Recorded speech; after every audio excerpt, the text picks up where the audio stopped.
Welcome to Policy Matters. I'm Nancy McCammon Hansen. I am the convener of the Fort Wayne Area League of Women Voters, and today we are talking with two members of the staff of the United Way of Allen County about their recent community conversations.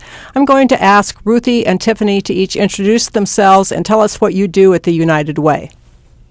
Hi, I'm Ruthie Hall. I'm the Manager of Education and Health here at United Way of Allen County. And I'm also the project manager for these community conversations. Hi, I'm Tiffany Bailey. I'm the Vice President of Community Impact at United Way of Allen County, and I oversee all of our community impact work that our organization does and works with our team to help coordinate efforts in the community. Okay, thank you. First of all, for those who did not participate in a community conversation or know what they are, would you please explain how the idea of community conversations came about and what a community conversation is and was?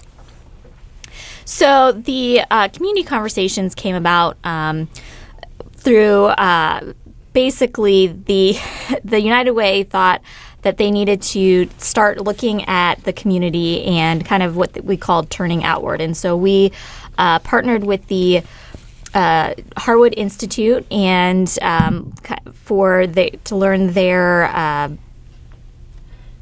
method, I guess, if you will, their method for how to do these community conversations. And so the way the conversations are conducted is usually it's a group of about a dozen or so people coming together, and we ask questions about where their hopes and dreams are for the community, where their concerns are, what are some of the barriers that are keeping them from getting and achieving those hopes and dreams, and then we take notes and we kind of compile all of that and look for themes as we throughout the conversations and as we listen to people throughout the entire community. Okay, and as a point of reference, I'd like to let you know that I requested a community conversation at my downtown church. I can't even remember when it was, but it was several months ago. And we asked other downtown churches to come and talk with us so that we could kind of address our needs as churches and people coming to us asking for assistance. What other kinds of groups participated with the community conversations? Did every group come to you and say we'd like to have one, or did you go out to specific groups and ask them, would you please put together a group so we can come listen to you? It was a kind of a combination of both. So we had certain people or groups approach us when they heard that we were doing these and were interested in wanting to participate in a conversation. And then there were others that we did work with. For example, some of our partner agencies, we worked with them to do some conversations with some of their clients and some of their staff. And so it was a combination of both. People approaching us and us approaching them, because we also wanted to be strategic in making sure we listened throughout our entire community. So trying to get into some of our rural areas and not just staying in Fort Wayne, but understanding that Allen County is made up of more than just Fort Wayne. And so we were intentional about trying to get out to some of the other areas in our community as well. So because we wanted to make sure we did our due diligence for getting that cross-section of our community. Okay. Now, I also have to let you all know that I used to work for one of the United Way agencies, the YWCA, which has the oldest domestic violence shelter in the state. What part of your budgeting process, and I hate to bring up money right at the beginning, but money is what money is, were you also looking as to whether or not you're funding the right organizations or funding the right programs, or was it more just about the needs of the community?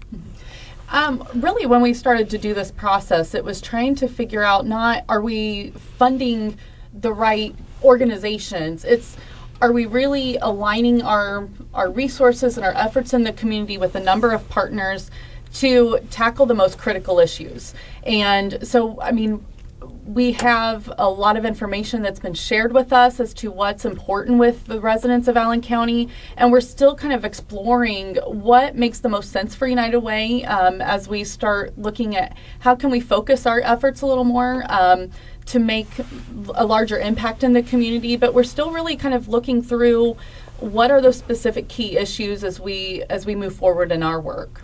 Okay. Now, just to bring the audience up to speed, would you explain what the United Way is, how many member organizations you have, and are there any specific issues, and I hate to use the word issues, but we'll use it here, things in the community that you really focus on through your member agencies, and why do we need a United Way in the first place? Well, our United Way, we are really working in the community to kind of garner the power of time, talent, and treasure in the community to move the needle on a community-wide issue. And so currently we have 37 partner agencies that we work with, and we provide funding to in a variety of different ways. And I really think the wonderful thing about United Way is we look at how can we holistically make a difference in the community. So currently our 4 focus areas, and we don't anticipate through the community conversations that those are going to change at all. Our 4 focus areas are around education, both early childhood and youth, financial stability, health, and basic needs. And so, we work with those partners to try to align our resources and align our efforts in those areas. It does, you can't have understanding with education.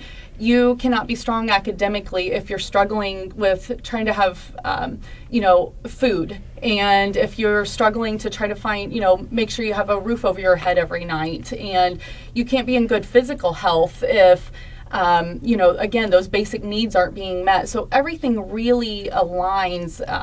You have to address all those issues to really be a strong individual and a strong household and be self-sustainable and self-sufficient.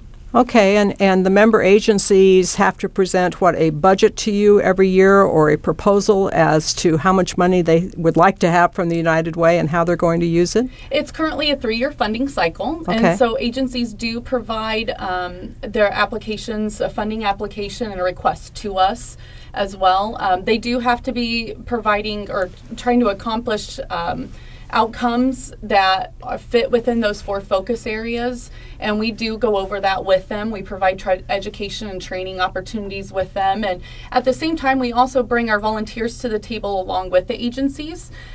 So the volunteers that are reviewing the funding applications and the request are also being trained and hearing the same information with the agency partners at the same time. And we've found that that's been a great way to make sure everybody is on the same page and understands where everybody is coming from.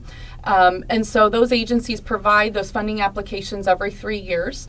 And then we try to fund, obviously based on what financial resources we have available, but looking at those strong organizations that are able to show and prove that they can meet those outcomes. Okay, and the volunteers that review the applications, because I didn't realize volunteers did that, how are those people selected?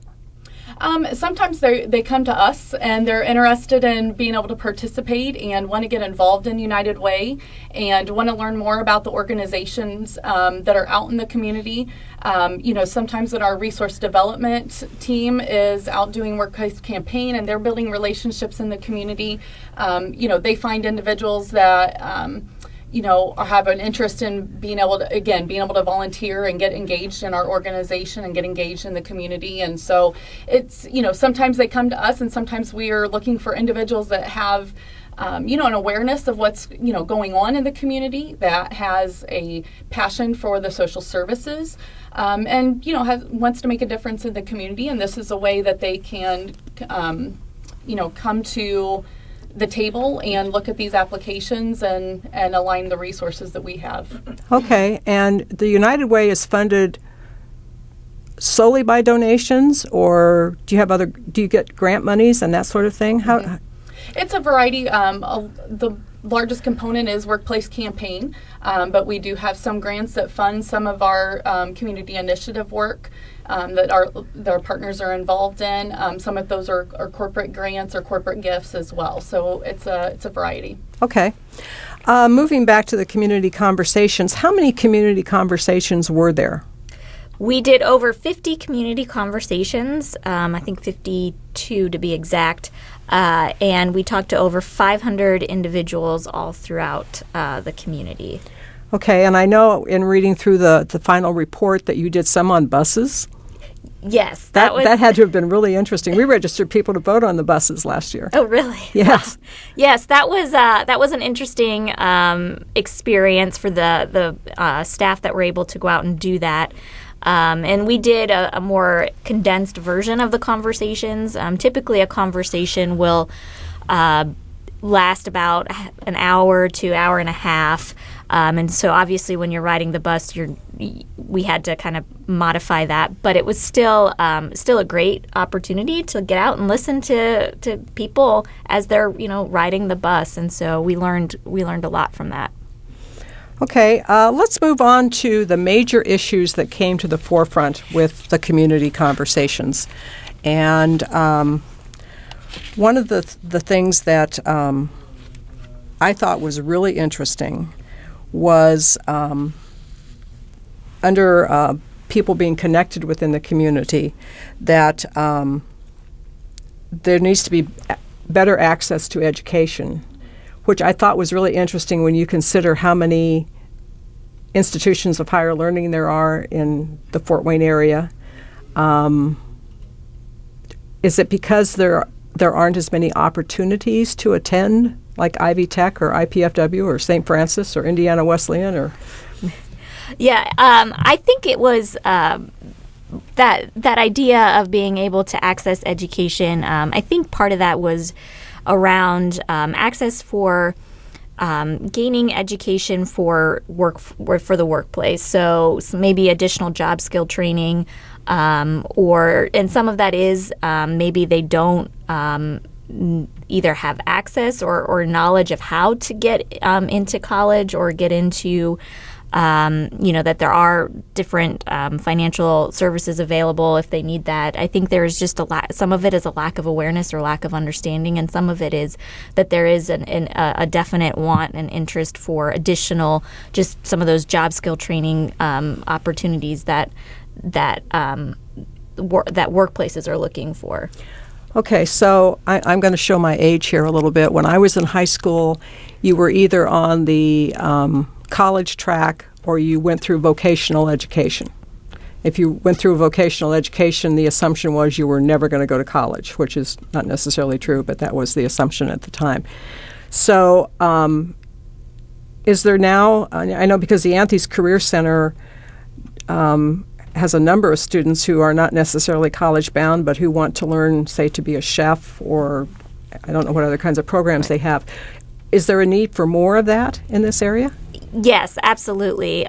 Just based on what we heard in the conversations, at least, that's something that there was an overall interest in having more places like Anthus that would offer some of those career building and job building opportunities that may not be available to everybody. So that's something that I think was a pretty clear. Even talking to, we actually went into some of the high schools and talked to them, and they were very. They had an interest even in learning some of those basic skills about, how do you do your taxes and some of that kind of stuff as well. So there was some life skill training that they wanted as well. Okay. Now, that particular concern fell under connected, and another piece of connected is better public transportation. Now, our membership chair for the League of Women Voters is Betsy Cashmar, who works for CityLink, and I know that CityLink doesn't have as much money as they'd like to have. A lot of people are not aware that the buses don't run after 8:30 in the evening, and they don't run on Sunday, which if you don't drive, and I have a good friend who lives in southeast Fort Wayne who's never had a driver's license and is in her early 60s. She moved here from Chicago, so she didn't have to drive in Chicago. How much of a concern is it for the community to move people forward with the public transportation? I hate to say issues, but the fact that the public transportation doesn't run 24/7. Mm-hmm.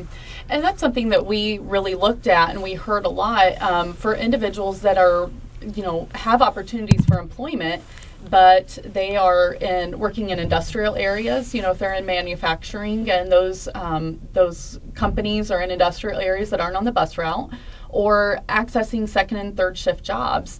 If they don't have transportation that they can get back and forth to work, that those public transportation barriers really come to the forefront of them being able to move forward to gain employment as well. Also, the issues of accessing, going back to the education too. If individuals are trying to come in maybe from a rural area and they don't have their transportation, it's tough to make it into the city to be able to go and attend classes somewhere. So, being able to continue, we have a relationship with CityLink, and especially from our 211 service center has worked with CityLink on a lot of different things and sit around the table, certainly with Betsy in a number of ways.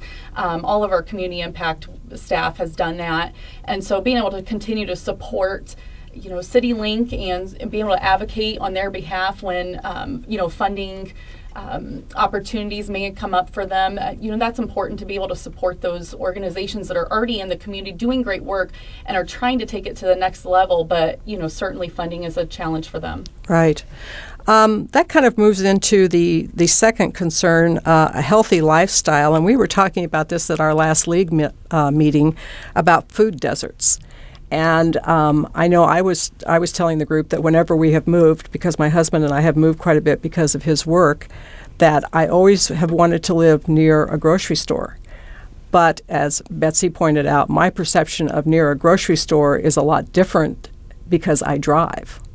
And what I see as being near a grocery store where we live, if I had to walk all the time, particularly in the winter, no, it probably wouldn't happen. I'd be thinner, but it wouldn't happen. We have food deserts in Fort Wayne, right? And they're primarily in the southeast part of town. Is that true?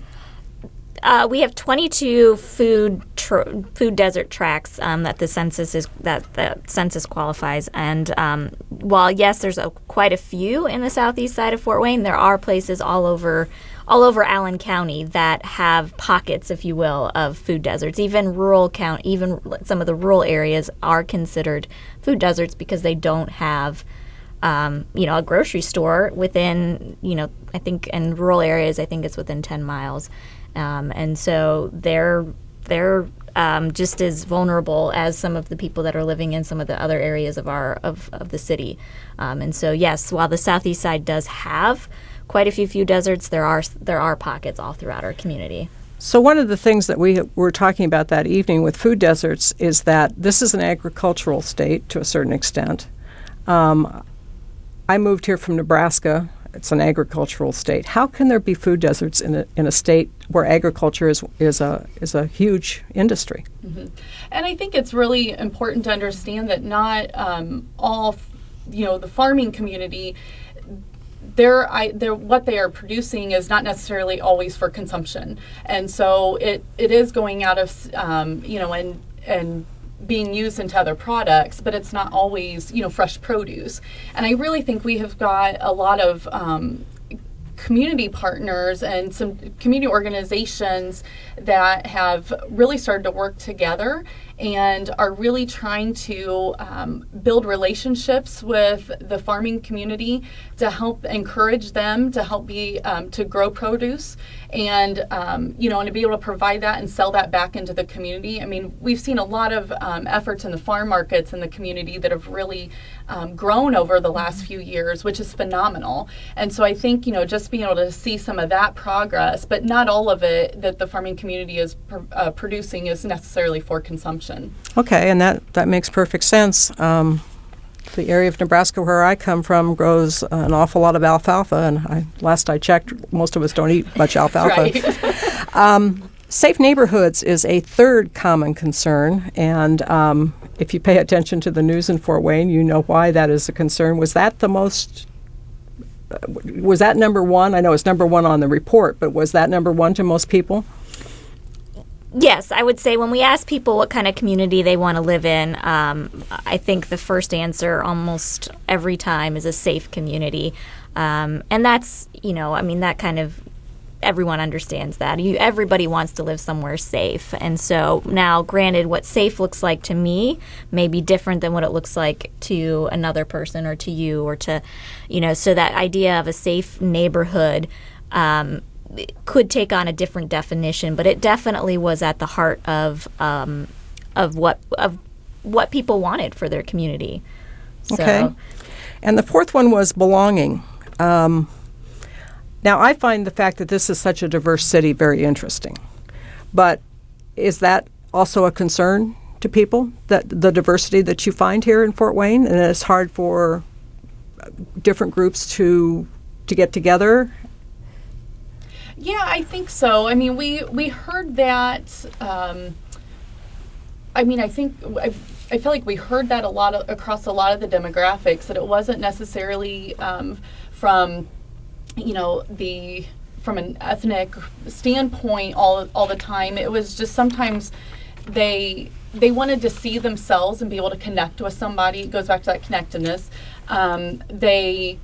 We heard from others individuals that, moving into Fort Wayne, what we know is Fort Wayne is it's big, but for some that have grown up here and lived here for years, it's really a very small. There's people know a lot of people that have always been raised here, and for somebody that's kind of moving into the community, it's people. We all have their friends are already in place, and those connections are already in place. Whether they went to high school somewhere, and they can kind of make those connections through that. But it's, some individuals just felt like it's kind of tough to get into that, or they may not necessarily see themselves represented at all the different points of leadership across the community and things, and not feeling like they play a role in the community, that they're having opportunities to necessarily give back to the community as well. Okay. Now, there was one thing on this report that under public knowledge and expert knowledge, that I found to be very surprising. What surprised you the most about the results of the community conversations?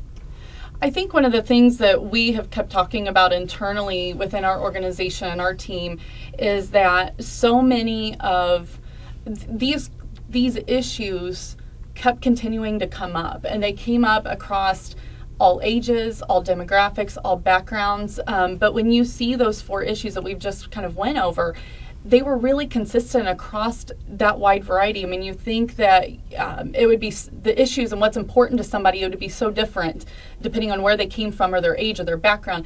But there was so much commonality in that. That, I think, was something that we've talked about a lot, was surprising to us.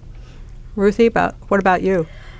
I absolutely agree with that. I would say that I think the overall most surprising piece was, and I think about the healthy lifestyles. I would not have thought that would have cropped up as something that is important to our community. I am just surprised that it came up.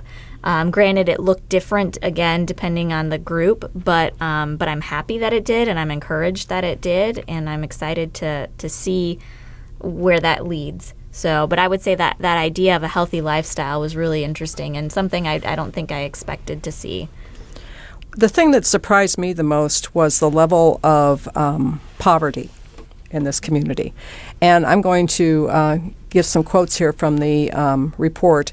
39% of the population is living below the financial stability threshold. That's a lot of people. 22 census tracts, as Ruthie said, are classified as food deserts in Allen County. 49%, which is almost half, of public school students are receiving free or reduced lunches. That is amazing to me, because when you drive through Fort Wayne, this looks like a community where everybody's flourishing and doing really well. Mm-hmm. Yeah. And it's, and definitely, obviously, looks can be deceiving. We never know what, behind closed doors, sometimes what each of us are going through. And even for some of those individuals, we talked about that, the employment and things like that. For some households that are really hardworking, it's still a challenge to meet all the needs of the individuals in their household, and depending on what life situations are coming at them. And so, we do have so much progress and so much economic development going on in the community, but it's not reaching everybody. And so, how can we help, and how can we get them connected to resources? Okay. Are the issues that came up for Fort Wayne and the concerns, are those typical for a city our size? Do you know? Do you have any idea? I don't. I couldn't say for sure. Do you know how we compare to other cities in Indiana? Are you talking as far as our poverty levels and that kind of stuff? That, or just the basic issues that came up, connectedness, public transportation, that sort of thing? I know that, I can't say as far as the connectedness and some of those themes because I don't think that we have that information because not every community has done that Harwood community conversations, and so that would be difficult to garner. But I know that we could share, and I don't have it. I apologize on hand of how we compare as far as some of the poverty levels and financial stability throughout our state. I know we've got some communities that we are in comparison to, but unfortunately I can't think of it off the top of my head. Okay. I know last week was Pay Equity Week, and we had a program on the 4th of April, which was Pay Equity Day. And one of the things that has come out is that Northeast Indiana, as far as pay equity, is somewhat lagging in the state of Indiana, which I find really interesting, again, because of all the institutions of higher learning here. You would think that would not be, but it is. So that's part of this equation with the poverty statistics. Yes, yes, absolutely. One of the news stories that came out in the Journal-Gazette a couple of weeks ago about the community conversations said that the ultimate goal of these sessions is improving lives of the working poor. Now, I guess when I look at those organizations that I know are United Way entities, and I think of the YWCA as one aspect of that, the working poor actually covers a lot of those agencies, because being a part of the working poor is one of the reasons that, say, for example, you are a victim of domestic violence, or your kids don't have enough access to good, healthy food, and education issues and that kind of thing. Can you elaborate and tell us a little bit about some of the agencies that now work with the working poor? Mm-hmm. I think it's fair. I mean, the YWCA is a great example. It's not just necessarily focusing on individuals that are experiencing domestic violence and trying to get out of that situation, but how to get them stable again, and on their own feet and financially stable and moving forward in their own lives. We have a number of organizations, and some of them are the homeless shelters, because there are individuals that are, employed and still struggling to try to find a safe and affordable housing. Like Just Neighbors? Are they a United Way organization? No, they are not funded. They're not? They are not funded with United Way. Interesting. Yeah. But they work a lot with the churches, though. Yes, that absolutely. I know. Yeah. Okay. And great community partner for us, absolutely.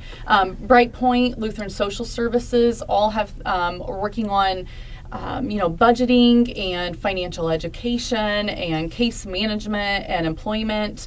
I think of other ones.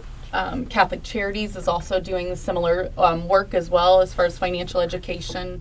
Amani Social Services as well.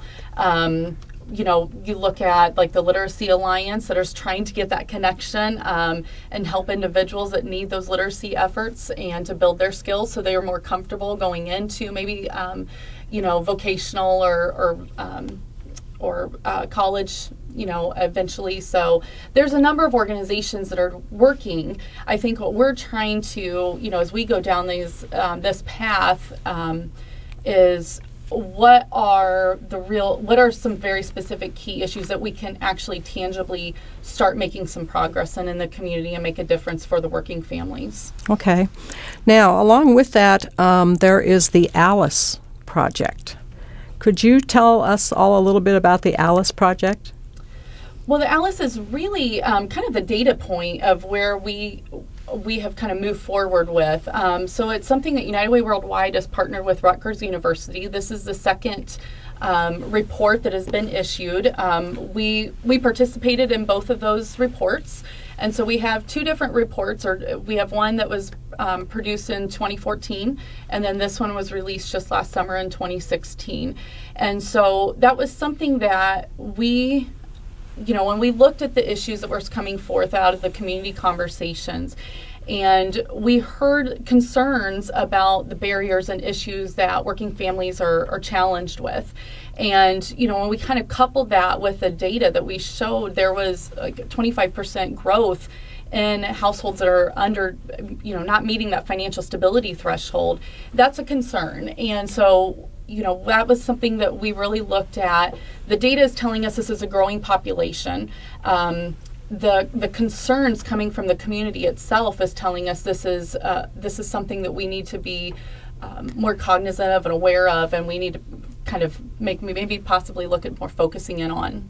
So for those that are not familiar, ALICE is an acronym that stands for Asset Limited Income Constrained Employed. And so for short, we call it ALICE. And that's where that ALICE project idea comes from. But again, these are families that are above the financial the federal poverty line, but not at a financial stability line, where they're basically working paycheck to paycheck, and it's families and individuals that all it's going to take is maybe one crisis, their car breaking down, and they can't get to work, so they lose their job, so they can't pay their bills, which puts them, so then they get kicked out of their apartment, and and it's just that snowball effect, all because their car broke down. And so these are, and they didn't have the financial assets to fix it. Because they're, working paycheck to paycheck. And so, and like Tiffany said, this is a growing population in our community. We know that 33 households in our community are affected. 33,000. 33,000 households in our community would fall into this category. And so we just felt that at United Way, this is something that we really wanted to delve into and really look at what's causing that, and why is that growing, and what can we do to help those families. Okay, I have a couple of questions and some observations. Several years ago, I was the head of a program at our church called Adult Forum, and I brought people in from outside the church to give programs to the congregation. And after one of them, and I can't even remember who the speaker was, but an attorney in the congregation went up to me and he said, "I had no idea how close so many people are to being flipped into poverty." Mm-hmm. Can you comment on that? Well, I think Ruthie really kind of highlighted that. I think all of us know somebody, whether they are a family member, if it's somebody that we're attending church with, if it's a coworker, and for some it was us. That's something that we came out of. Something we talked about too is nearly every college student is coming out of college and has a lot of debt over top of them, and are still going to have to be trying to pay that off, and still trying to have to put a roof over their heads and get to their jobs and things like that. But Ruthie really has, I think, articulated that with it. It's you can be employed, but that one flat tire, that engine, your spouse or a child or someone that you are that's living in your household has a major medical issue where now, you have to stay home and help take care of them, and that costs you your employment. It could happen to any of us at any time. That starts, again, like Ruthie said, starts that snowball effect that it really makes it really hard to stop it when it gets started because of the lack of assets that they have available to them. And in this day and age when most families, both the husband and the wife work, if one of them becomes unemployed, that can be an issue. I know when I graduated from college eons ago, we were basically told if you have a college degree, you'll never have to worry about having a job or having money, and that's not true anymore, is it? No, absolutely not. Yeah. Another speaker that came to our church who elicited a comment from a different attorney, that attorney was surprised that there are homeless in Fort Wayne. And he has an office downtown. I would think he would see them every day walking around. But How big a problem is homelessness in Fort Wayne? Because I when we moved here 10 years ago, I was amazed at how many homeless people you see walking around our community. And South Bend is the same way. And you would think, I guess I always thought South Bend with Notre Dame there that wouldn't be an issue, but it obviously is because it's a visible one. Mm-hmm. And I know, I mean, we sit on the Fort Wayne Area Planning Council on Homelessness and participate with that. And our 2-on-1 service center helps try to connect individuals that are having a housing crisis either to resources that can prevent that crisis from happening, or to emergency shelters or transitional shelters when obviously not having some place to stay is a problem. I think the problem that we do have is we know, and even we've talked about this with the providers, there's a lack of capacity. We know as a community we don't have enough beds available. We also know that for some individuals, if somebody is dealing with a mental health issue or a substance abuse issue, sometimes that does prevent them from being able to get into some types of shelters. We know that there's not enough capacity for homeless families in the community. And if you're a single woman that is not in a domestic violence situation, if you don't have a substance abuse issue and you're not dealing with a mental health issue, there's really a lack of capacity. So these are things that, yes, absolutely, we do talk about. I do know, when we do the point in time count every year, that's always done the last weekend in January. And in 2016, I don't have 2017's numbers. Those haven't been released by the state of Indiana yet. But in 2016, thank you. In 2016, we do know in Allen County there was a total of 385 households, which was equal to 479 individuals. So we had 479 individuals that were homeless in our community. Actually, of those 479 persons, less than 100 of them were actually unsheltered. Everybody else was counted that was actually in a shelter program or a housing program of some kind. So we do know there's a capacity issue, and a lot of it kind of comes around the funding, which we've talked about earlier when it comes to public transportation and other things. We know a lot of it turns out to be a funding issue. Okay. Moving along to another portion of talking about this, when you're talking about the working poor, obviously salaries come into play, job openings come into play, the unemployment statistics come into play. Have you connected with the business community in any way to talk about how they could assist you with improving the statistics and the situation? Mm-hmm. We've had some of the business community that participated and had their employees participate in community conversations. I think when we looked at with Greater Fort Wayne, if you've heard Greater Fort Wayne's Opportunities for Greatness presentation, something that we align really well is that concern about the median income in Allen County. That is, I think the median income is around $49,000 or give or take. And financial stability, that threshold for a family of four is $48,000. So there's not a lot of wiggle room between what our county's median income is as opposed to what's financially stable. And so I think that's something that as we kind of really focus in on what our key issues are, I think there probably is some opportunity at some point to draw them in even further, to have them part of this conversation and see if there's ways to help all of us work together to come towards some common solutions. Okay, and while we're talking about businesses, you talked about the workplace initiative or the workplace programs where companies have a United Way fund drive. Mm-hmm. How do those work? In case there's a company out there that hasn't been approached yet. Well, if there's a company that has not been approached, absolutely contacting us at United Way.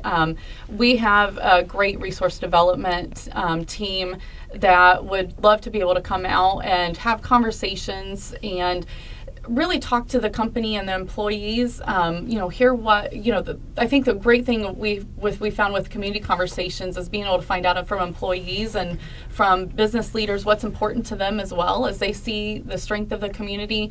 But our resource development team would absolutely love to be able to come out and have conversations with the company leadership and have opportunities to get in front of employees to be able to share what we're trying to accomplish in the community and how they can engage with us. We have our strategic volunteer engagement right now. So we have a program that is helping our corporations in the community be able to connect their employees out into the community. And so there's a variety of ways to be able to engage with United Way. And so our resource development team would love to have that opportunity to come out and share how we can work together. Okay. And as you mentioned volunteers and all of this, as a person who retired a couple of years ago, if you're not employed because you're retired, how do you connect with the United Way? Again, I think there's some opportunities possibly within strategic volunteer engagement to be able to see what types of activities from a volunteer perspective or from what is important to you as an individual of what types of organizations and activities we maybe can connect you to and your skill sets in the community. There's different opportunities in our investment teams as well. We have, as we talked about with the investment teams earlier of individuals, it's our funding process with the agencies is completely volunteer driven. Those decisions are made by the volunteers. And so, there's opportunities through that as well that somebody could get engaged to. Okay, so there, for those of you who are looking for something to do, they can keep you busy. At the United Way, which is, your office is on the corner of Lafayette and Berry in a beautiful old home. Mm-hmm. Yes. With a carriage house in the back, yes, which you use for meetings. Mm-hmm. Yep. I've been to several meetings there. How do local and county government figure in now to this community conversation? Can government get involved with what you are trying to do, or is that more of a hands-off thing? No, we absolutely are working on partnering with them. And actually, when we did these conversations, we did do some conversations with some of the city and county employees. So we heard directly from them what some of their concerns are. And so we're working as far as partnering with them to figure out ways that we can address some of these issues. I don't know if we've really kind of clearly stated this, but we completed, if you will, of a first round of community conversations, and what we're doing right now is we're meeting with not only our partner agencies but community partners, and some of that is county and city government, some of it's businesses, but we're pulling together these partners to do some deeper dives around our four focus areas of education, health, income, and basic needs. And so we're trying to figure out where those barriers are, because these are the people that are working on a daily basis and see it on the front lines. And so we're pulling together these community partners to have those conversations. And so that's where we're at right now. We're doing some investigating, and hopefully we'll have some more answers in the next couple of months. Okay. I don't know if this is a question that you can answer because it's kind of a difficult one. How does the culture of a community play into working on issues? This is a very diverse community. You've got refugees who live here. You have African American population. You have a strong Hispanic population. And we've talked a little bit about all that diversity. How do you bring all of those different groups together? Is there, I assume from the looks on your faces that there's no easy way to do that. But does the culture of a community have an effect on these issues? I certainly think so. I think it's important to that because we have such an amazingly diverse community. Going back to the crux of why we did this work is to listen And I think it's important that regardless of what backgrounds, that we come from or what perspective we bring to the table, it's always really important to show that mutual respect for individuals and to really listen to what somebody else's concerns are, and what's important to them, and understand and listen to what their challenges are. There's got to be a willingness to just take the time and listen to somebody else's perspective, and to and be able to embrace those differences and the diversity that we have in the community. So I think it is important. The culture of the community to accomplish and to grow is absolutely important to this. Did either one of you happen to see 60 Minutes last night? I did not. No, there was a very interesting story about the gentleman who founded Chobani Yogurt. Okay. My favorite kind of yogurt, which has now surpassed Dannon and Yoplait. And he started, he is originally from Turkey, I believe, and came to the United States to study. And there was, and I can't articulate this really well, but there was a reason he decided not to go back to Turkey. And he makes it a point, he got his first factory in New York and made it a point to hire refugees and the people who had been downsized from the Kraft Foods yogurt plant, and really went into the community to find those people who really needed jobs. He in turn has a second factory in Twin Falls, Idaho, and it has not been nearly as easy in Twin Falls to do what he would like to do as far as hiring people, because there isn't as much diversity there. And there were two women who work in the Twin Falls plant who had been taken away from their parents, or basically kidnapped from their family, who won't even tell on TV what their last name is or where they live other than Idaho, because they are so fearful of being caught up in that situation again where they basically don't have a life. Mm-hmm.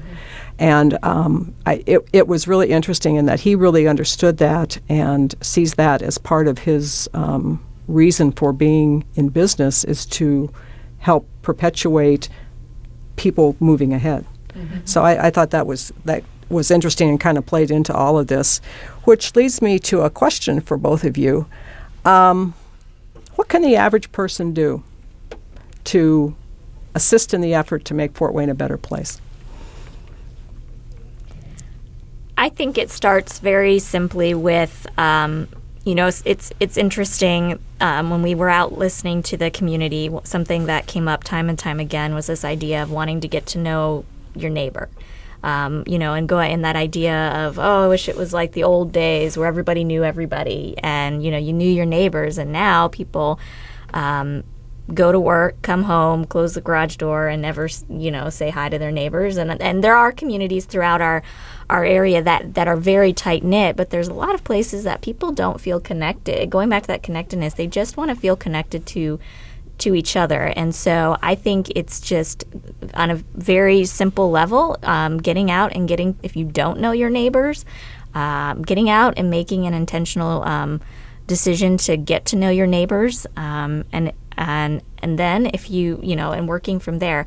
I think also kind of like what Tiffany said is just getting out and listening to other people's perspectives. We are very fortunate to live in a community that is so diverse, and I think it's something that we really need to embrace, and I think it's something that we can really highlight. And so listening to each other and having that diversity I think is a great way to be a part of this and to be a part of the conversation and be a part of this culture. And changing the culture is again just listening to our neighbors, getting to know our neighbors, and getting to know the community.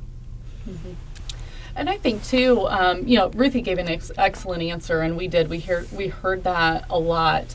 And I think something else we also heard was, we needed more places to connect or to learn about everything that's out there in the community, the different cultures and things like that. And we do have a lot of phenomenal festivals, and I think there's a lot of opportunities to be able to learn. But being able to attend those, and you may not learn everything about somebody else's culture, but it might pique your curiosity and be able to, as you're talking at somebody in your neighborhood, or you're talking to somebody, a coworker or something, that you continue to grow the knowledge of just what amazing individuals and what amazing perspectives and what amazing cultures that we have here in our community, that makes us, I think, a really unique place to live and to raise families, and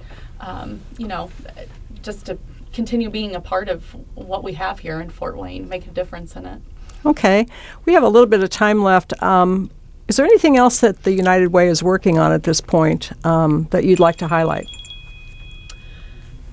I think we've talked about the strategic volunteer engagement, and so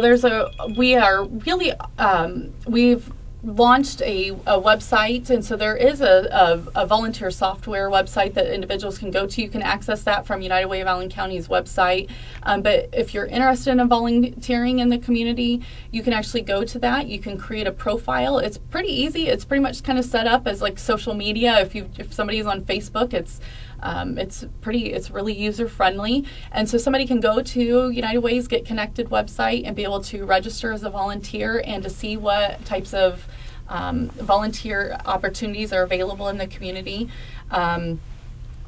We also have our 211 service program that's been around for several years. The 211 dialing code has been available in Allen County since November of 2003. So we provide 211 service to 19 counties in northern Indiana. And so if anyone knows of somebody that, whether that's yourself or you have that friend or coworker that is, needing to figure out how to connect to resources or to learn more about what's available in the community, maybe to help them meet the needs that they have in their household, to be able to contact 211. It's 24/7, and be able to find out what's available in the community. Something that we've also launched with 211 last fall was to be able to text us. And so somebody can text their zip code now to 898-211. And so it's another way to access our services and be able to connect to a trained specialist to connect to those resources that's available in the community. Okay. 211 is? It is a hotline, basically, for social services, health services, government services. And so we have over 6,000 different types of programs across our community in our 19 county area that provide different resources for a variety of needs. Okay, and as far as privacy goes, if you call 211, is your information remains private, correct? Absolutely. Somebody does not have to give us their name and any identifying information. We will always ask zip code so we can kind of pinpoint which county somebody is living in, obviously, because we have a larger service area. So it can remain confidential. There are some programs that we do additional assessment for and that we connect individuals to. And so there may be some opportunities for different types of resources that if somebody is comfortable, we will need to get their name and some contact information to be able to share with that organizations to make those connections. But in general, it's a confidential service. Okay, and the organizations that you connect people to are not always a United Way funded organization, correct? Absolutely not. Okay. Yeah, we have. So it could be any organization out there that might help them. Mm-hmm. Okay. Anything else going on at the United Way we need to know about? I think the last thing that I would say is we're the lead agency for On My Way Pre-K, which is the state-funded pilot for pre-K, and we're very excited and honored to be the lead agency for the community. And right now, we're just asking that if you feel passionately about the children in our community, that we're asking that you take the time to let your legislators know to support and continue supporting funding for pre-K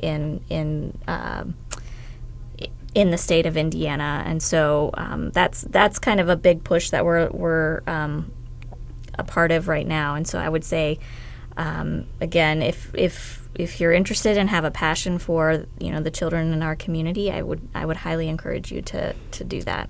Okay, and Ruthie just said two very important things. One, if you have a particular passion about an issue, let your legislators know. They don't read minds, okay? They don't come to Fort Wayne all the time because they have other things that they are doing. So you can call their offices, you can send an email, you can write a letter, but do let your legislators know your thoughts and opinions about different issues. Mm-hmm. And secondly, I read an article yesterday that said, and I don't even remember where it was from, and it was on Facebook, so it must be true. That there's someone was voicing the opinion that if you're a preschool teacher, you shouldn't have to have a college degree because preschool is basically babysitting, which I do not agree with at all. I have a degree in education, but it was high school. But I remember when our son, who's now 32, was a toddler, I had to run to keep up with him all the time. And I just can't imagine someone looking at preschool and thinking it's babysitting. No, absolutely not. And I will say, a child's brain, in the first 5 years of their life, that's when they do 90% of their brain development. So honestly, they should be paid more than high school teachers and college professors because they're doing the legwork for everybody else. And so it's more than just babysitting. They are really laying that foundation for that child and how they're in that child's success moving forward. So yeah, I would say again, it's a really critical time in any child's life. One of our great nephews sent Flat Stanley to Fort Wayne from Kearney, Nebraska last month. His kindergarten teacher in Kearney, Nebraska was born in Fort Wayne, which I think is really interesting. But when he sent a thank you for sending the Flat Stanley back with pictures and that sort of thing, I was amazed that he had to write a letter, print out, know how to spell, because when I was in kindergarten, you took naps and ate graham crackers and did a little bit of art and a few things like that. Kindergarten kids now are much more advanced in kindergarten than they were 30, 40 years ago. Yes, absolutely. They really do have quite a bit of expectations, and that's again why preschool is so important and so important that every child has access to affordable quality preschool. And that's what we're trying to advocate for with On My Way Pre-K is that access to. Okay, any other final thoughts, ladies?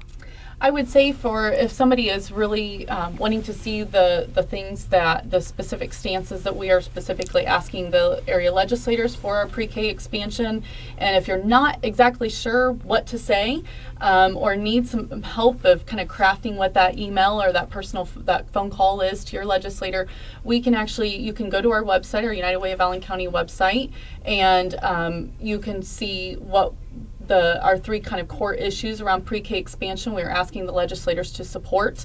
And there's some text available that you would be able to look at and be able to kind of craft your message of how to advocate on behalf of pre-K expansion to legislators. Okay, and you can also go to the State League of Women Voters website, www.lwvin.org. The National League has a website, www.lwv.org, and we have a local one, www.lwvfw.org. And the local league is also on Facebook, so you can like our page and stay updated on what we are doing. I'd like to thank Ruthie Hall and Tiffany Bailey from the United Way of Allen County for being here today. You are listening to WELT 95.7 FM Fort Wayne. WELT comes to you from the main library downtown and via the tower at IPFW. WELT is also generously funded by the Friends of the Library, a great group that you should join. And the Friends of the Library encourage all Allen County residents to come to any library branch and read a book. This is Nancy McCammon Hansen, convener of the Fort Wayne Area League of Women Voters. Thank you for listening.